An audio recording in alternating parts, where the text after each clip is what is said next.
From the macabre minds of Laughing Devil Production comes another story from the Nightshade Diary. You know what that means. Check under the bed and make sure no one or nothing is there. Is the closet door securely shut? Then leave your disbelief behind, amp up your imagination, and hang on tight for another ride into terror and mystery. And like all good horror stories, just imagine it's a dark and stormy night. And remember, screaming like a little girl is permitted.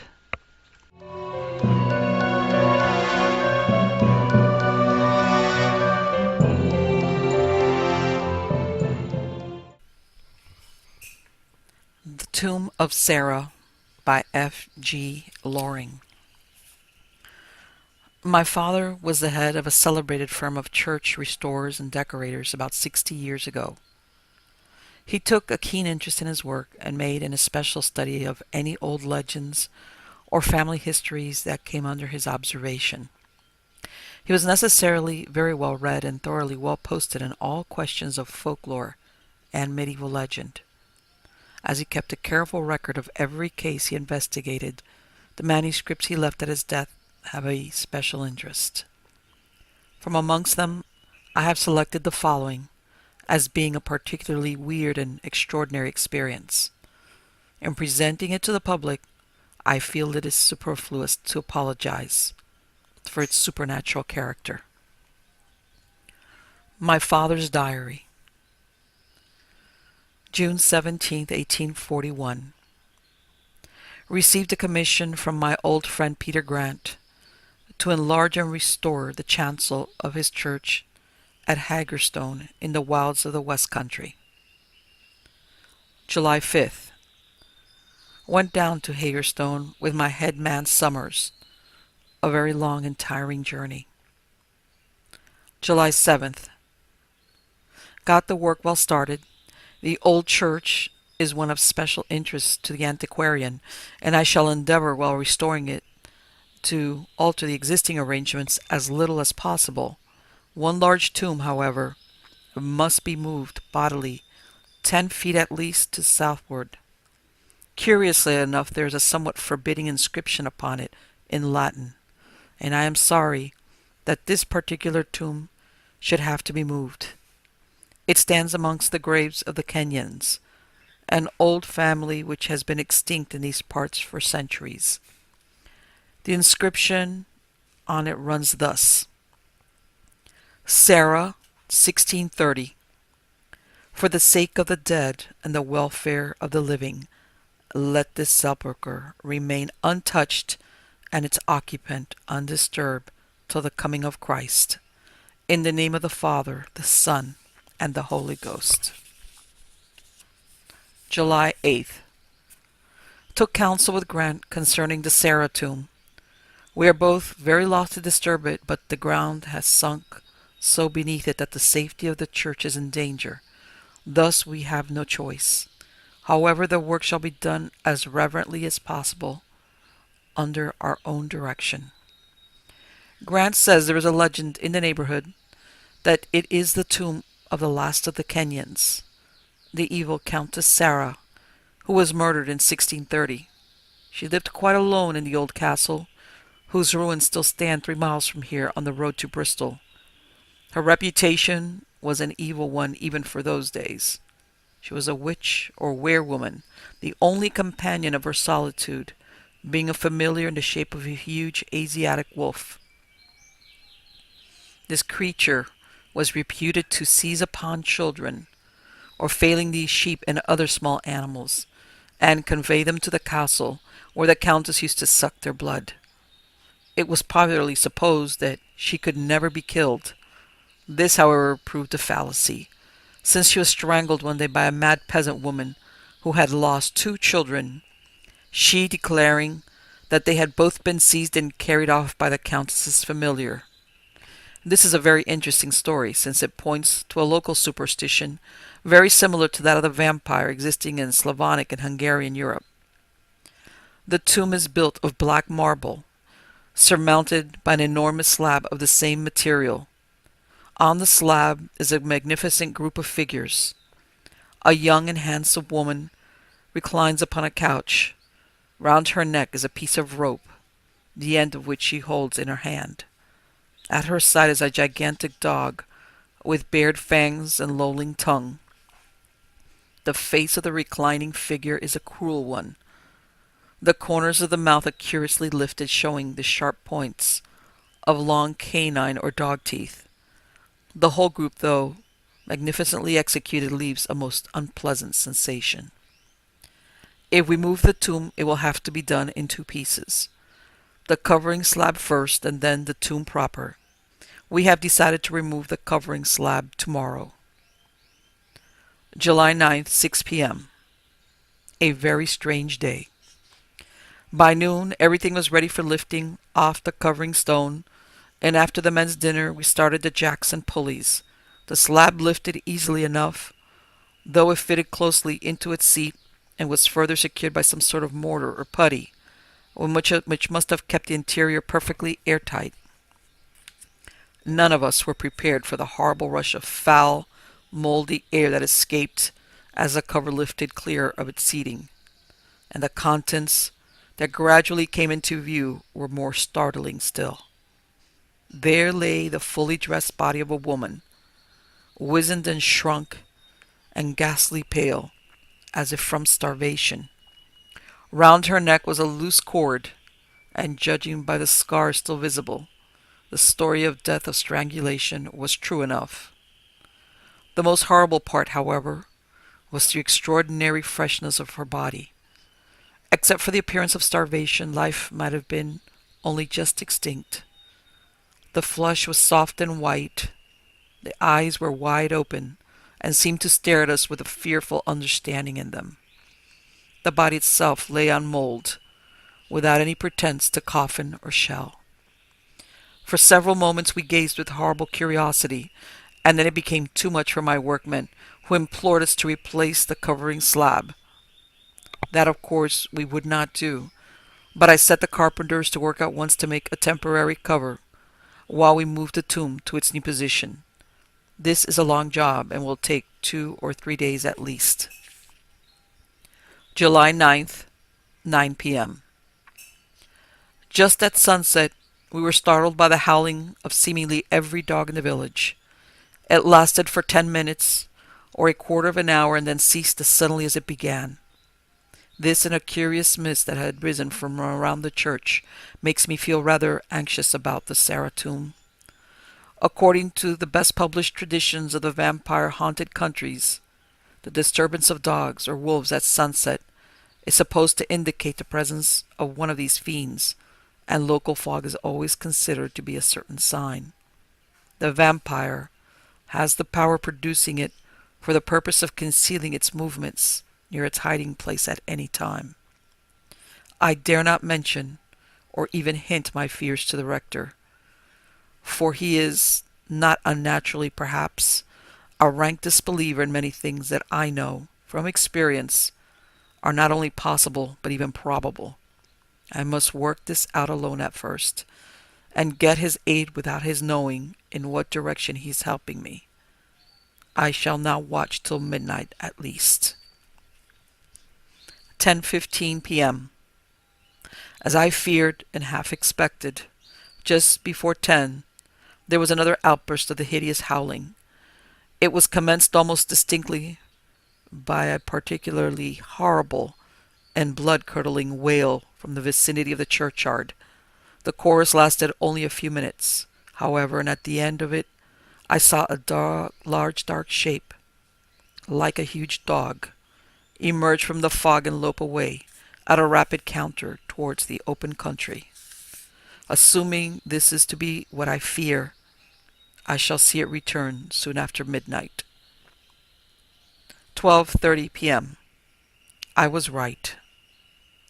Almost at midnight struck, I saw the beast returning.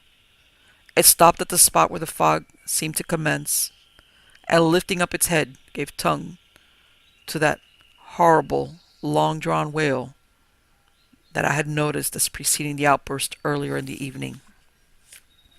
Tomorrow I shall tell the rector what I have seen, and if, as I expect, we hear of some neighboring sheepfold having been raided, I shall get him to watch with me for this nocturnal marauder. I shall also examine the Saratum for something which he may notice without any previous hint from me. July 10th. I found the workmen this morning much disturbed in mind about the howling of the dogs. "We don't like it, Zur," one of them said to me. "We don't like it. There was summat abroad last night that was unholy." They were still more uncomfortable when the news came round that a large dog had made a raid upon a flock of sheep, scattering them far and wide and leaving 3 of them dead with torn throats in the field. When I told the rector of what I had seen and what was being said in the village, he immediately decided that we must try and catch or at least identify the beast I had seen. "Of course," said he, "it is some dog lately imported into the neighborhood, for I know of nothing about here nearly as large as the animal you describe, though its size may be due to the deceptive moonlight." This afternoon I asked the rector as a favor to assist me in lifting the temporary cover that was on the tomb, giving as an excuse the reason that I wished to obtain a portion of the curious mortar with which it had been sealed.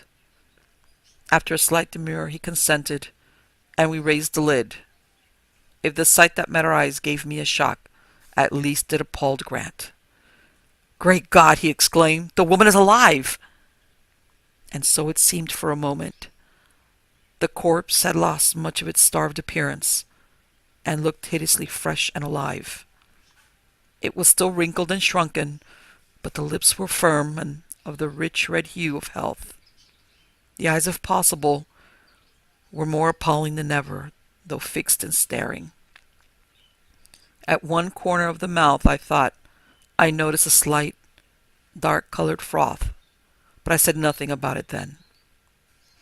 "Take your piece of mortar, Harry," gasped Grant, "and let us shut the tomb again. God help me. Parson though I am, such dead faces frighten me." Nor was I sorry to hide that terrible face again, but I got my bit of mortar, and I have advanced a step towards the solution of the mystery.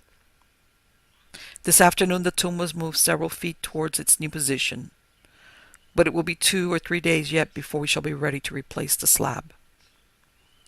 At 10:15 p.m., again the same howling. At sunset, the same fog enveloping the church, and at 10 o'clock the same great beast slipping silently out into the open country. I must get the rector's help and watch for its return. The precautions we must take, for if things are as I believe, we take our lives in our hands when we venture out into the night to waylay the vampire. Why not admit it at once? For that the beast I have seen is the vampire of that evil thing in the tomb, I can have no reasonable doubt. Not yet come to its full strength, thank heaven, after the starvation of nearly 2 centuries, for at present it can only maraud as wolf apparently, but in a day or 2, when full power returns, that dreadful woman, in new strength and beauty, will be able to leave her refuge.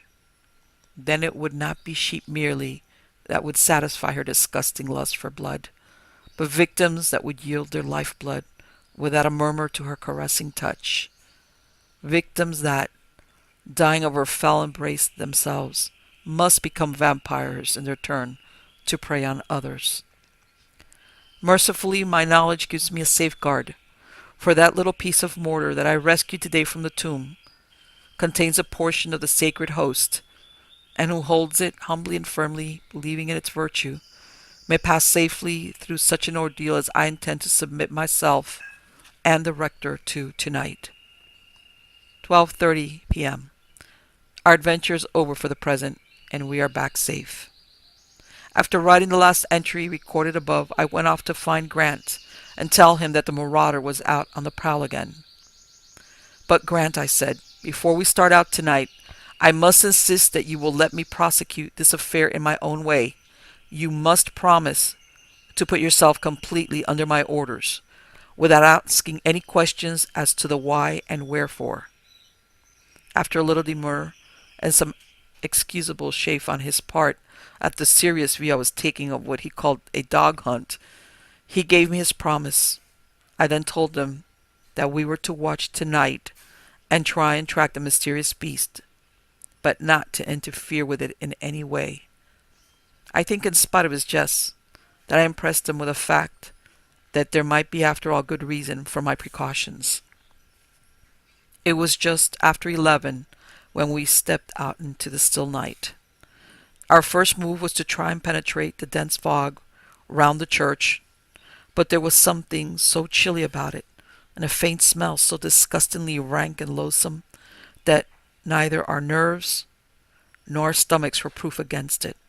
Instead, we stationed ourselves in the dark shadows of a yew tree that commanded a good view of the wicket entrance to the churchyard. At midnight the howling of the dogs began again, and in a few minutes we saw a large grey shape, with green eyes shining like lamps, shamble swiftly down the path towards us. The rector started forward, but I laid a firm hand upon his arm and whispered a warning. "Remember." Then we both stood very still and watched as the great beast cantered swiftly by. It was real enough, for we could hear the clicking of its nails on the stone flags. It passed within a few yards of us, and seemed to be nothing more nor less than a great grey wolf, thin and gaunt, with bristling hair and dripping jaws. It stopped where the mist commenced and turned around. It was truly a horrible sight, and made one's blood run cold. The eyes burnt like fires, the upper lip was snarling and raised, showing the great canine teeth, while round the mouth clung and dripped a dark-colored froth. It raised its head and gave tongue to its long wailing howl, which was answered from afar by the village dogs. After standing for a few moments, it turned and disappeared into the thickest part of the fog. Very shortly afterwards the atmosphere began to clear, and within 10 minutes the mist was all gone. The dogs in the village were silent, and the night seemed to resume its normal aspect. We examined the spot where the beast had been standing, and found plainly enough upon the stone flags dark spots of froth and saliva. "Well, Rector," I said, "will you admit now, in view of the things you have seen today, in consideration of the legend, the woman in the tomb, the fog, the howling dogs, and last but not least, the mysterious beast you have seen so close, that there is something not quite normal in it all? Will you put yourself unreservedly in my hands and help me, whatever I may do, to first make assurance doubly sure, and finally take the necessary steps for putting an end to this horror of the night?" I saw that the uncanny influence of the night was strong upon him, and wished to impress it as much as possible. "Needs must," he replied, "when the devil drives, and in the face of what I have seen, I must believe that some unholy forces are at work. Yet, how can they work in the sacred precincts of a church? Shall we not call rather upon heaven to assist us in our need?" "Grant," I said solemnly, "that we must do, each in his own way.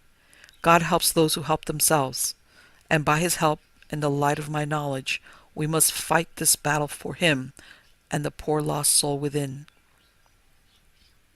We then returned to the rectory and to our rooms, though I have sat up to write this account while the scene is fresh in my mind. July 11th. Found the workmen again very much disturbed in their minds and full of a strange dog that had been seen during the night by several people who had hunted it. Farmer Stopman, who had been watching his sheep, the same flock that had been raided the night before, had surprised it over a fresh carcass and tried to drive it off, but its size and fierceness so alarmed him that he had beaten a hasty retreat for a gun. When he returned, the animal was gone, though he found that 3 more sheep from his flock were dead and torn.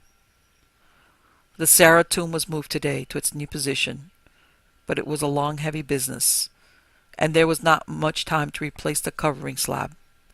For this I was glad, as in the prosaic light of day the rector almost disbelieves the events of the night, and is prepared to think everything to have been magnified and distorted by our imagination.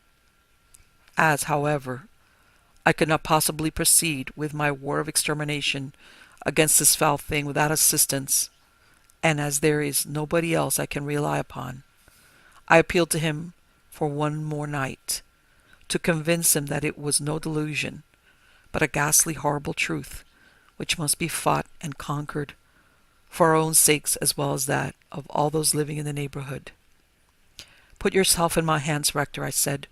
"For tonight at least, let us take those precautions which my study of the subject tells me are the right ones. Tonight you and I must watch in the church, and I feel assured that tomorrow you will be as convinced as I am, and be equally prepared to take those awful steps which I know to be proper. And I must warn you that we shall find a more startling change in the body lying there than you noticed yesterday." My words came true, for on raising the wooden cover once more, the rank stench of a slaughterhouse rose, making us positively sick. There lay the vampire, but how changed from the starved and shrunken corpse we saw 2 days ago for the first time. The wrinkles had almost disappeared. The flesh was firm and full. The crimson lips grinned horribly over the long pointed teeth, and a distinct smear of blood had trickled down one corner of the mouth. We set our teeth, however, and hardened our hearts. Then we replaced the cover and put what we had collected into a safe place in the vestry. Yet even now Grant could not believe that there was any real or pressing danger concealed in that awful tomb, as he raised strenuous objections to any apparent desecration of the body without further proof. "This he shall have tonight. God grant that I am not taking too much on myself. If there is any truth in old legends, it would be easy enough to destroy the vampire now, but Grant will not have it. I hope for the best of this night's work, but the danger in waiting is very great. 6 p.m. I have prepared everything: the sharp knives, the pointed stake, fresh garlic, and the wild dog roses. All these I have taken and concealed in the vestry, where we can get at them when our solemn vigil commences. If either or both of us die with our fearful task undone, let those reading my record see that this is done. I lay it upon them as a solemn obligation, that the vampire be pierced through the heart with a stake. Then let the burial service be read over the poor clay at last released from its doom. Thus shall the vampire cease to be, and the lost soul rest." July 12th. All is over. After the most terrible night of watching and horror, one vampire at least will trouble the world no more. But how thankful should we be to a merciful providence that the awful tomb was not disturbed by anyone not having the knowledge necessary to deal with its dreadful occupant. I write this with no feelings of self-complacency, but simply with a great gratitude for the years of study I have been able to devote to this special subject. And now to my tale. Just before sunset last night, the rector and I locked ourselves into the church and took up our position in the pulpit. It was one of those pulpits to be found in some churches, which is entered from the vestry, the preacher peering at a good height through an arched opening in the wall. This gave us a sense of security, which we felt we needed, a good view of the interior, and direct access to the implements which I had concealed in the vestry. The sun set, and the twilight gradually deepened and faded. There was, so far, no sign of the usual fog, nor any howling of the dogs. At 9 o'clock the moon rose, and her pale light gradually flooded the aisles, and still no sign of any kind from the Sarah tomb. The rector had asked me several times what he might expect, but I was determined that no words or thoughts of mine should influence him, and that he should be convinced by his own senses alone. By 10:30, we were both getting very tired, and I began to think that perhaps, after all, we should see nothing that night. However, soon after 11, we observed a light mist rising from the Sarah tomb. It seemed to scintillate and sparkle as it rose and curled in a sort of pillar or spiral. I said nothing, but I heard the rector give a sort of gasp as he clutched my arm feverishly. "Great heaven," he whispered, "it is taking shape." And true enough, in a very few moments, we saw standing erect by the tomb the ghastly figure of the Countess Sarah. She looked thin and haggard still, and her face was deadly white, but the crimson lips, like a hideous gash in the pale cheeks, and her eyes glared like red coals in the gloom of the church. It was a fearful thing to watch as she stepped unsteadily down the aisle, staggering a little as if from weakness and exhaustion. This was perhaps natural, as her body must have suffered much physically from her long incarceration, in spite of the unholy forces which kept it fresh and well. We watched her to the door and wondered what would happen, but it appeared to present no difficulty, for she melted through it and disappeared. "Now, Grant," I said, "do you believe?" "Yes," he replied, "I must. Everything is in your hands, and I will obey your commands to the letter. If you can only instruct me how to rid my poor people of this unnameable terror."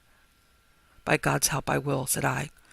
"But you shall be yet more convinced first, for we have a terrible work to do, and must answer for it in the future, before we leave the church again this morning. And now to work, for in its present weak state the vampire will not wander far, but may return at any time, and must not find us unprepared." We stepped down from the pulpit, and taking dog roses and garlic from the vestry, proceeded to the tomb. I arrived first, and throwing off the wooden cover, cried, "Look, it is empty." There was nothing there, nothing except the impress of the body in the loose, damp mold. I took the flowers and laid them in a circle round the tomb, for legend teaches us that vampires will not pass over these particular blossoms if they can avoid it. Then 8 or 10 feet away I made a circle on the stove pavement, large enough for the rector and myself to stand in, and within the circle I placed the implements that I had brought into the church with me. "Now," I said, "from this circle, which nothing unholy can step across, you shall see the vampire face to face, and see her afraid to cross that other circle of garlic and dog roses to regain her unholy refuge. But on no account step beyond the holy place you stand in, for the vampire has a fearful strength not her own, and like a snake can draw her victim willingly to his own destruction." Now, so far my work was done, and calling the rector we stepped into the holy circle to await the vampire's return. Nor was this long delayed. Presently a damp, cold odor seemed to pervade the church, which made our hair bristle and flesh to creep. And then down the aisle with noiseless feet came that which we watched for. I heard the rector mutter a prayer, and I held him tightly by the arm, for he was shivering violently. Long before we could distinguish the features, we saw the glowing eyes and the crimson sensual mouth. She went straight to her tomb, but stopped short when she encountered my flowers. She walked right around the tomb, seeking a place to enter, and as she walked she saw us. A spasm of diabolical hate and fury passed over her face, but it quickly vanished, and a smile of love, more devilish still, took its place. She stretched out her arms towards us. Then we saw that round her mouth gathered a bloody froth, and from under her lips long pointed teeth gleamed and champed. She spoke, a soft soothing voice, a voice that carried a spell with it, and affected us both strangely, particularly the rector. I wished to test as far as possible, without endangering our lives, the vampire's power. Her voice had a soothing effect, which I resisted easily enough, but which seemed to throw the rector into a sort of trance. More than this, it seemed to compel him to her, in spite of his efforts to resist. "Come," she said, "come. I give sleep and peace." Sleep and peace, sleep and peace. She advanced a little towards us, but not far, for I noted that the sacred circle seemed to keep her back like an iron hand. My companion seemed to become demoralized and spellbound. He tried to step forward and, finding me detain him, whispered, "Harry, let go. I must go. She is calling me. I must. I must. Oh, help me, help me." And he began to struggle. It was time to finish. "Grant," I cried in a loud, firm voice, "in the name of all that you hold sacred, have done and play the man." He shuddered violently and gasped, "Where am I?" Then he remembered and clung to me convulsively for a moment. At this, a look of damnable hate changed the smiling face before us, and with a sort of shriek she staggered back.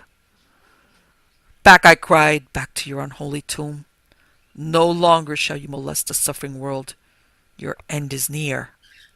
It was fear that now showed itself in her beautiful face, for it was beautiful in spite of its horror. As she shrank back and over the circlet of flowers, shivering as she did so. At last, with a low mournful cry, she appeared to melt back again into her tomb. As she did so, the first gleams of the rising sun lit up the world, and I knew all danger was over for the day. Taking Grant by the arm, I drew him with me out of the circle and led him to the tomb. There lay the vampire once more, still in her living death, as we had a moment before seen her in her devilish life, but in the eyes remained that awful expression of hate and cringing, appalling fear. Grant was pulling himself together. "Now," I said, "will you dare the last terrible act and rid the world forever of this horror?" "By God," he said solemnly, "I will. Tell me what to do." "Help me to lift her out of her tomb. She can harm us no more," I replied. With averted faces we set to our terrible task and laid her out upon the flags. "Now," I said, "read the burial service over the poor body, and then let us give its release from this living hell that holds it." Reverently the rector read the beautiful words, and reverently I made the necessary responses. When it was over, I took the stake, and without giving myself time to think, plunged it with all my strength through the heart. As though really alive, the body for a moment writhed and kicked convulsively, and an awful heart-rending shriek woke the silent church. Then all was still.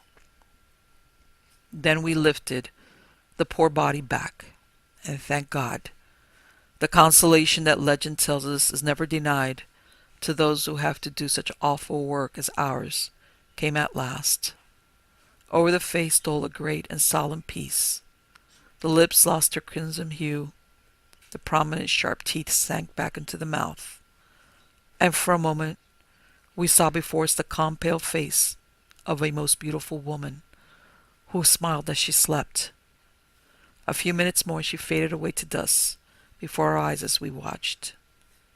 We set to work and cleaned up every trace of our work, and then departed for the rectory. Most thankful were we to step out of the church with its horrible associations into the rosy warmth of the summer morning. With the above and the notes in my father's diary, though a few days later, this further entry occurs. July 15th. Since the 12th, everything has been quiet and as usual. We replaced and sealed up the Sarah tomb this morning.